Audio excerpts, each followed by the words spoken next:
Mga reasons kung bakit masarap mag-apply dito sa Czech Republic.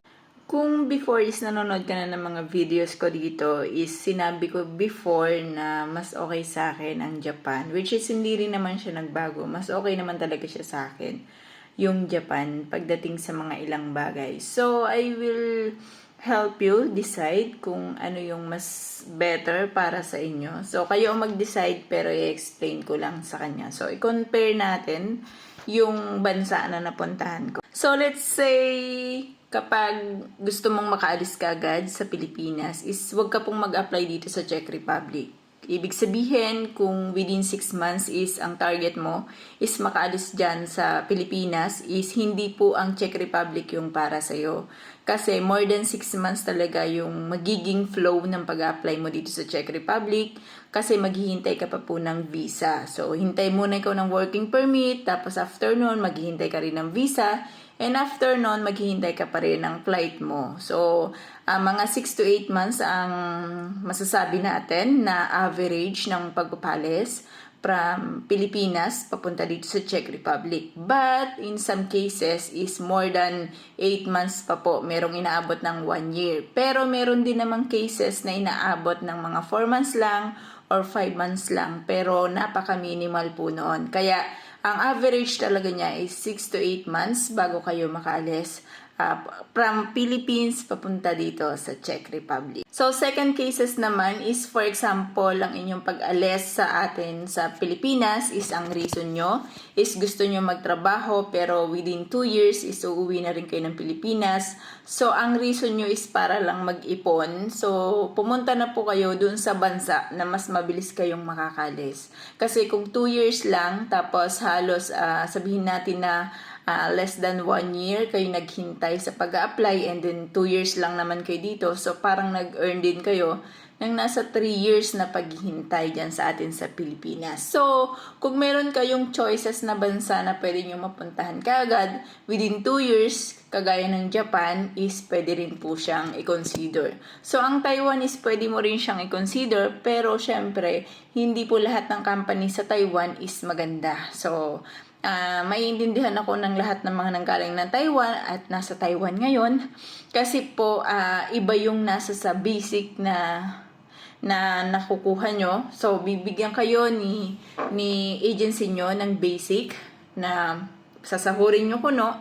Pero meron pa po dong mga hidden fees na hindi po sinasabi sa pag-hire sa inyo, kagaya ng broker's fee, kagaya ng sa mga kuryente. So, isa rin yan sa mga reasons at saka mga kinakaltas po doon sa kanila na bukod pa doon sa kanilang sinasahod. So, in short, kung ang plan mo is para lang mag-stay dito for 2 years para magtrabaho, para kumita ng 50,000, 60,000, dito sa Czech Republic. So, kung maghintay ka ng ganun katagal, so, syempre, piliin mo yung mas mapapabilis yung alis mo. Pero, syempre, kung ang reason mo naman is gusto mong mag-stay, gusto mo mag-renew ng contract, yung hindi ka laging nag-a-apply kung saan-saan dyan sa Pilipinas na after 2 years, after 3 years is babalik ka po ng Pilipinas para mag-apply ulit. So, piliin mo ang Czech Republic kasi dito po is renewable. Mostly na mga company dito is renewable. At ang company po dito is once na hindi kayo na-renew, is pwede kayo mag-apply sa ibang company. In short, meron kayong expansion, kung baga. So, sabihin natin na siguro mga 10 or 20 years na kaya nyo pa magtrabaho is you can stay here as long as you want at gusto rin kayo ng Czech Republic. So, syempre, kung gusto nyo naman is sa mga galaan, so bigyan natin ng opportunity. Maganda po ang Czech Republic. Maganda rin ang Japan, pero pagdating kasi dito sa Czech Republic, you can go you can go anywhere na sakop ng ating European Union. That means na meron kayong 26 countries, I think. 26 countries na sakop ng Schengen visa na pwede nyong puntahan, na no need na po kayo na mag-visa sa kanila. So, kailangan nyo lang magpakita ng passport at saka ng inyong travel at saka ng inyong TRC. So, yun lang naman kailangan nyo. No need na kayo mag-visa, guys. Pwede kayong makagala sa Paris, sa Italy, saan pa? Sa France or Germany. So, pwede nyo po yung mapuntahan. So, yun lang sakop ng mga UK. So, yun yung Britain. So, yun lang po yung hindi. London, something ganyan. Yun yung hindi. So, pero dun sa mga i-search nyo sa Google kung ano yung mga 26 countries na under ng European Union. So, pwede nyo po siyang mapuntahan. So guys, pagdating sa sahod naman, syempre lagi nating itatanong, kamusta po ang sahod dito sa Czech Republic? So sa hindi nakakapanood ng mga videos ko, marami po tayo sa playlist natin sa YouTube channel ng mga videos about dito sa ating sahod reveal. So meron siya sa playlist natin. Meron din po sa ating TikTok, kung kayo ay nanonood ng TikTok. Yun nga lang, hindi siya naka-organize, kaya hindi ko siya nire-recommend. And kung sahod po ang pag-uusapan natin, is masasabi ko na nagre-range naman ng 50,000 ang sasahurin nyo dito sa Czech Republic. Range, ibig sabihin, may possibility na tumaas siya, pero hindi naman po siya bababa doon. Yun nga lang, please consider some fees na hindi po kasama sa inyong matatanggap.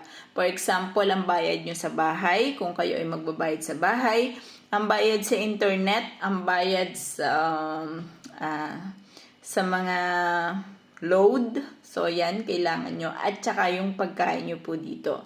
So, please consider about those fees na hindi po kasama sa kakaltasin sa inyong payslip.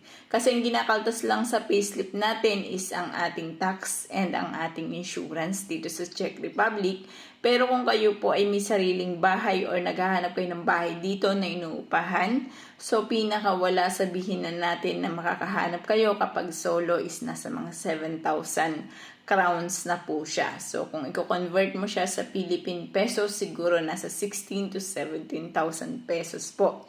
So kung ang sinasahod mo is nagre-range lang ng 50 to 70,000 pesos, i-less mo po yung bayad sa bahay. So ganyan kamahal yung bahay dito. Kaya po, ang average lang ng sinasabi ko na pwedeng sahurin ng ating mga OFW dito sa Czech Republic is nag-average lang siya ng talagang 50,000 pesos. So, syempre, iba namang usapan kapag meron kayong overtime, may night differential, and may mga bonuses kayo na natatawag. So, ang sinabi natin is ito yung average. Ibig sabihin, possible na wala kayo night differential kasi meron dito mga 6 to 2 lang or 6 to 2:30 lang. So, pagdating naman sa mga personality ng mga kasama nyo, so, madali naman din silang pakisamahan and madali lang din naman silang kausap kung marunong kang makipag-usap sa kanila. So guys, yun lang, maging aware tayo sa ating mga katrabaho. Syempre, sila kasi is kilala sila na ganito yung personality. Alam nyo na yun, ibig ko sabihin. Pero syempre, tayo yung dumayo dito sa bansa nila. So, kailangan magaling tayong makisama pagdating sa kanila. And overall, masasabi ko, ang aking magiging comment is, kung pamabilisan ang pagpunta mo ng ibang bansa, gusto mo lang makaadi ka, gusto mong mag-build ng iyong empire sa Pilipinas, for example, within 2 years lang, or a little gap of time, so mga ganun lang kaliit yung time, is pwede mong i-consider ang ibang bansa. Pero, kung ang iyo pong reason ng pagpunta sa ibang bansa is para magtrabaho, gusto mo mag-permanent resident, gusto mo mag-citizen sa isang bansa, or gusto mo na mag-stay sa ibang bansa as long as you want, gusto mong dalahin ang iyong family, gusto mong makagala, gusto mong i-enjoy yung self mo, so piliin mo po ang Czech Republic. So, maraming mga benefits na masasabi ko sa inyo, kagaya ng meron dito na mga leaves, kagaya ng halimbawa meron kayong 17 days leave or 25 days leave na makakagala po kayo sa ibang part ng Europe. So, yun lamang guys, and sana natulungan ko kayo sa pagde-decide. Have a nice day!